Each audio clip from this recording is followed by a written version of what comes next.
Hello friends, in the previous video we had discussed about the GST demand that it can be raised in case of bona fide cases within 3 years and for the mala fide cases it can be raised within 5 years. Now the question which comes in our mind that when to count this 3 or 5 years from? Is it the date of filing your GSTR 1 or your return 3B or your annual return? Which is that date from which this period of 3 or 5 years should be counted from? Friends, both these sections, section 73 and section 74, both have the subsection 10 which clarifies this situation that this period of 3 or 5 years should be counted from the due date of filing annual return. Now friends, you all know that GSTR 9 along with annexure 9C has to be filled, and that has to be filed normally by the 31st December of the next financial year. So if say for example there is a financial year 22-23, so then the annual return of 22-23 normally has to be filed by 31st December. But friends, you all may know that in the initial period of GST, the dates, say for example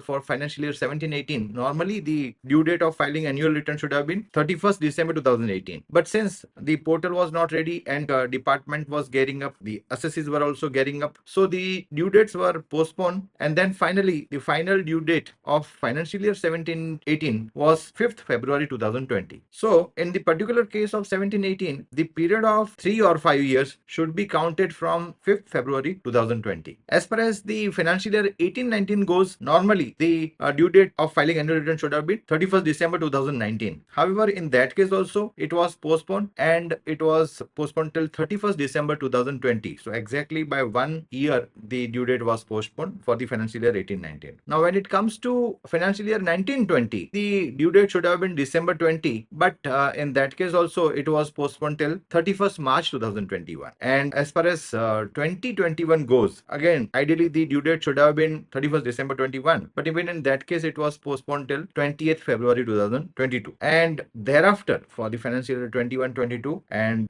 subsequent years, the due date of annual return was as per the normal provisions, that is the 31st December of the next financial year. So for 21-22 it will be 31st December 22, for 22-23 31st December 2023, and for 23-24 31st December 2024. Now 24-25 is also over, okay, but then we will discuss that since like there are separate provisions for demand and recovery for the financial year 24-25 onwards, so that we will discuss in the subsequent video. What we have discussed so far is only up till financial year 23-24, when these two sections were prevalent. They were effective, section 73 and 74. So in such cases the due dates, as I mentioned, for the initial 4 years they were not exactly the 31st December of the next financial year, they were getting postponed. But yeah, thereafter for the 21-22, 22-23 and 23-24, the due dates were the 31st December of the next financial year. So the period of 3 or 5 years will be counted from that date. Thank you.